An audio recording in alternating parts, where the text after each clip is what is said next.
Existe na natureza uma ordem direta de Deus desde a criação para que a semente que for lançada à terra cresça e produza frutos.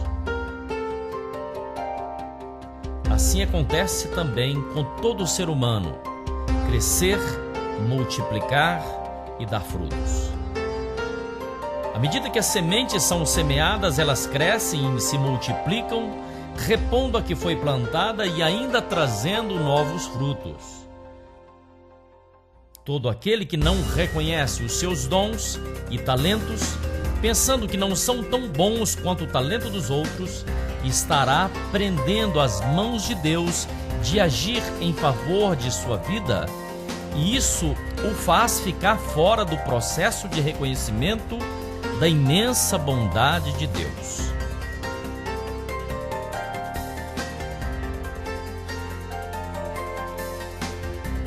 Mas o propósito é que a semente saia das mãos do semeador, seja lançada em solo fértil e encha a terra de multiplicação e crescimento. Nós vamos cumprimentar a você que aí da sua casa tem nos acompanhado, a você que tem participado, ouvido e assistido aos nossos programas pela Rede Bandeirantes de televisão. Que Deus possa te abençoar, que Deus possa te visitar e que essa palavra que vai ser ministrada possa falar com você nesse dia de hoje. E quero aproveitar e dizer que, estando passando aqui pela região, estando vindo a Uberaba, venha nos fazer uma visita. Nós temos celebrações todas as quartas, todas as terças, quartas, quintas e todos os domingos. Então venha fazer uma visita ao Ministério Deus Forte, a essa família abençoada. E essa família abençoada quer dar a você, como sempre nós fazemos, uma salva de palma, porque você merece.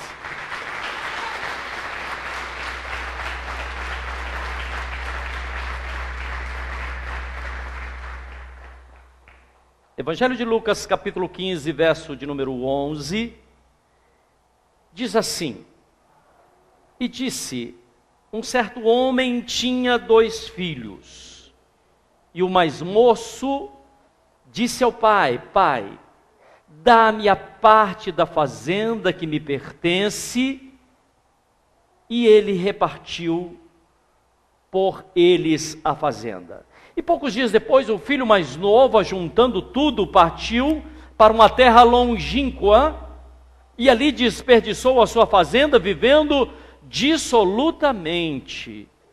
E havendo ele gastado tudo naquela terra, teve uma grande fome, e começou a padecer necessidades. E chegou um dos cidadãos daquela terra, o qual o mandou para os seus campos a apacentar porcos. E desejava encher o seu estômago com as bolotas que os porcos comiam, e ninguém lhe dava nada. Verso 17 diz assim: E caindo em si, disse: Quantos trabalhadores do meu pai têm abundância de pão, e eu aqui pereço de fome? Levantar-me-ei, irei ter com o meu pai, e dir-lhe-ei: Pai, eu pequei contra o céu e perante ti, e já não sou digno de ser chamado seu filho. Faz-me como um dos seus trabalhadores. E levantando-se, foi para o seu pai, e quando ainda estava longe, viu o pai, que se moveu de íntima compaixão, e correndo, lançou-lhe no pescoço e o beijou. E o filho disse: Pai, pequei contra ti, e não sou digno de ser chamado teu filho. Mas o pai disse aos servos: Traz depressa a melhor roupa e veste-o, e põe um anel na sua mão e sandálias nos seus pés, e traz o bezerro cevado, e mate-o, e comemos, e nos alegramos. E diz o verso de número 24: Porque esse meu filho estava morto e reviveu, tinha se perdido e foi achado, e começaram a alegrar. Até aí apenas. Jesus estava assentado em um determinado lugar e ensinava através de parábolas, através de narrativas figuradas. E enquanto Jesus ensinava, as pessoas se amontoavam ao redor de Jesus. E as pessoas olhavam, alguns chegavam mais para perto de Jesus para ouvir o que é que Jesus estava ensinando. E Jesus propõe, ou seja, conta uma história. Uma história de um pai muito rico, muito poderoso, um pai que tinha a possibilidade de dar aos seus filhos uma festa, tinha novilhos, não era qualquer pai que tinha novilhos, tinha a possibilidade de colocar anéis nos dedos do seu filho e dar aos seus filhos uma bela sandália. E esse pai tinha 2 filhos, um filho mais velho, que fora criado para ser o exemplo, um filho mais velho que certamente olhava ou se espelhava nas famílias mais antigas, e as famílias mais antigas, o que acontece? O filho mais velho geralmente repreende o filho mais novo, não é verdade? O filho mais velho gosta de dizer ao mais novo, faça desse jeito, ou faça daquele outro jeito. Mas interessante, porque esse filho mais velho não tinha as características do seu pai. Ele não tinha o perfil do seu pai. Ao passo que o filho mais novo, em um determinado instante da sua vida, chega para o pai e fala assim: pai, eu estou cansado de viver a mesmice. Eu estou cansado de ficar aqui nessa casa, comendo a mesma comida, vivendo do mesmo jeito. Pai, eu quero ir por aí, eu quero fazer coisas novas, Pai, olha, faça o seguinte, certamente o senhor vai demorar a morrer, mas eu quero a minha herança agora, porque eu vou andar por aí. E a palavra fala que o pai repartiu aquilo que ele tinha com o seu filho mais novo. E aquele filho foi para uma terra distante, foi para um lugar longínquo, e nesse lugar longínquo, aquele jovem começou a viver de forma irresponsável, e certamente também era um lugar de pessoas irresponsáveis, que gastavam tudo o que ganhavam, com farras, ou fazendo coisas que não deveriam, e administrando mal aquilo que eles tinham. Por quê? Porque a palavra fala que depois de um certo tempo, veio uma grande fome, veio um período de miséria, veio um período de tristeza. E eu fico imaginando, e Jesus estava ali contando para as pessoas essa história. E Jesus estava contando que naquele país, naquela terra longínqua, onde as pessoas viviam de forma irresponsável. E quem vive de forma irresponsável, normalmente paga um preço muito alto por aquilo que faz. E as pessoas chegavam mais perto de Jesus para saber como é que era aquela história, o que é que aquela história tinha a ver com a vida delas. Mas essa história, querido, ela tem a ver com a vida daquelas pessoas, mas com a sua vida também, com a vida de cada um de nós. E aquele homem, diz a palavra, vivendo de forma irresponsável, dissoluta, gasta tudo que tem com as farras, com a bebedice, com aquilo que não deveria gastar, mas de repente veio a fome e ele começou a padecer e ele percebeu que ele já não tinha mais nada, nem mesmo para se alimentar. E aquele homem foi enviado a cuidar de porcos. Certamente era a pior das profissões daquela época. Foi a única coisa que sobrou para aquele jovem, cuidar de porcos. E como não tinha nenhum alimento, ele passou a se alimentar do resto das migalhas daqueles porcos, daqueles animais.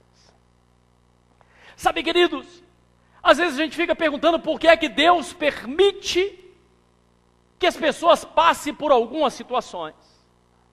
Por que é que Deus permitiu que esse jovem passasse por essa situação de miséria e de fome? Eu digo a você que ele escolheu o seu próprio caminho. Ele que tomou a decisão, foi ele quem chegou para o pai e disse: pai, eu quero ir embora, pai, eu não quero mais ficar aqui, pai, eu não me agrado mais da sua casa. E as nossas decisões têm um preço. A sua decisão, querido, tem um preço. O lugar onde você se encontra, certamente é o resultado de uma escolha que você fez no passado. Sabe, querido, mas eu quero que você entenda que aquele lugar onde aquele homem ficou tratando de porcos, não era necessariamente o destino dele. Ali foi apenas um caminho. Eu não sei se você me ouviu. Talvez você esteja vivendo uma situação que seja mais ou menos semelhante à situação desse homem. Eu quero anunciar algo a você. Onde você está não é o seu destino, é o seu caminho. Você está passando por essa situação. Eu gostaria de ouvir um glória a Deus bem gostoso. Você está apenas passando por essa situação. Esse não é o seu destino, porque o seu destino já foi traçado pelo Senhor. Mas como é que eu devo fazer? O que é que pode ser feito? A primeira coisa, aquele jovem que estava vivendo uma situação de miséria, de pobreza, de engano, ele teve uma situação de humildade. Se não tivermos humildade, querido, certamente que nós permaneceremos no mesmo lugar. Porque é que ele foi humilde. Ele disse assim: o meu pai, ele tem riquezas, o meu pai tem alimento, os trabalhadores do meu pai têm alimento na mesa. Eu vou voltar, ainda que eu não seja aceito como filho, mas eu vou voltar porque eu posso ser aceito como um trabalhador. Entre os judeus havia uma tradição. Alguém, quando saía daquele meio, quando ia para outras terras e gastava tudo que tinha e voltava arrebentado e voltava quebrado, essa pessoa, ao chegar de volta à sua sociedade ou à sua família, ela recebia um vaso. Juntava toda a família e colocava na mão dela um vaso. E aquela pessoa quebrava o vaso, que significava que ela mesma estava quebrada e que ela não seria jamais aquilo que ela tinha sido. Porque ela estava perdendo a dignidade, ela tinha feito algo irresponsável, então ela estava perdendo a sua herança. Ela estava perdendo a voz ativa que até então ela tinha no meio da sociedade. Ela estava voltando, mas se voltasse, voltaria como um servo ou como um empregado. E aquele rapaz diz assim: ainda que seja para voltar como um empregado, eu vou voltar para a casa do meu pai. Sabe, queridos, sabe, meu irmão, a palavra nos fala que ele se levantou e voltou para a casa do seu pai. E é tão interessante, porque o pai, sendo nobre, usava aquelas túnicas bonitas, maravilhosas, né? Mas a palavra diz que o pai estava certamente perto da estrada, olhando para a estrada, olhando para a chegada da sua propriedade. E o pai, de longe, ele conheceu o filho pela forma que o filho estava caminhando. Normalmente as pessoas têm uma forma de andar, não é verdade? Você tem um jeito de andar. E de longe, quem te conhece bem, olha e fala assim: aquele é o fulano. Olha, pelo jeito que está caminhando, é o fulano. Está vendo? É o fulano. Não dá para ver direito, mas é ele mesmo que está vindo lá. E o pai, olhando, ele percebeu que o filho estava voltando. Certamente aquele pai estava esperando por isso há tempos. Certamente aquele pai aguardava esse momento. com ansiedade. Sabe por que eu digo isso? Porque os nobres não podiam correr. Os nobres não saíam correndo pela estrada. Por que eles não corriam? Porque tinha uma túnica. E correr com a túnica comprida, certamente ele ia cair. Ele ia tropeçar, ia embaraçar o pé na orla daquela túnica e ia cair. E para correr, ele deveria levantar essa túnica, e ao levantar a túnica, ele estaria mostrando a sua perna. Era vergonhoso para um nobre fazer isso. Um nobre não podia mostrar as suas pernas. Quem fazia isso eram os escravos. Quem fazia isso eram pessoas de uma outra categoria. Aquele nobre não podia fazer. Mas aquele homem, aquele pai, que aguardava pela vida do filho, aquele pai, ao ver o filho de longe, ele não importou para quem estivesse olhando para ele. Ele não ligou. Ele disse assim: não importa se as pessoas olham as minhas pernas, não interessa. Ele levantou a sua túnica e saiu em disparada em direção ao filho. E a palavra diz que ele agarrou ao pescoço daquele filho e começou a chorar e a dizer ao seu filho exatamente aquilo que ele sentia. Sabe, queridos, quantas vezes nós estamos na casa do Senhor, mas nós não somos exatamente como esse filho, que às vezes mesmo no erro, volta e diz assim: pai, eu estou aqui agora com o coração aberto. Muitas vezes, nós nos portamos como aquele irmão mais velho, que mesmo estando na casa do pai, não tem o coração aberto para receber o amor do pai. Eu não sei se você está me entendendo. Não tem o coração despojado para receber o amor que o pai tem. A palavra fala que aquele rapaz, ele foi acolhido pelo seu próprio pai. E aí nós perguntamos: que tipo de amor é esse? Que amor é esse que faz com que, mesmo no erro, mesmo tendo gastado tudo, mesmo tendo sido uma vergonha para a família, ainda assim acolhe, coloca um anel no dedo, manda fazer uma festa, manda colocar sandálias nos pés? É um amor que vence os preconceitos, até mesmo de fazer com que aquele pai saísse correndo pelo meio da estrada. É um amor, querido, que não espera nada em troca. É um amor que acolhe. É um amor que diz assim: venha, meu filho, venha da forma que você está, venha do jeito que você está, mas eu não te quero de qualquer jeito. Eu quero que você seja honrado, eu quero que você seja amado. Eu quero que você entenda, filho, eu quero que você entenda, amada, que esse é o desejo de Deus. É o próprio Jesus que nos ensina a respeito de um pai que nós temos e que sobremaneira nos ama. Mas qual a nossa postura? Será que às vezes nós estamos como aquele filho mais velho, que apesar de ser filho, mesmo sendo filho, ele não tinha as características do pai. Ele não amava como o pai amou. Ele não acolheu o seu irmão como o pai estava acolhendo. Talvez nós estejamos vivendo nessa situação de um filho meio morno, meio apático, que não reconhece bem o que é que o pai pode e qual é o amor que esse pai tem para conosco.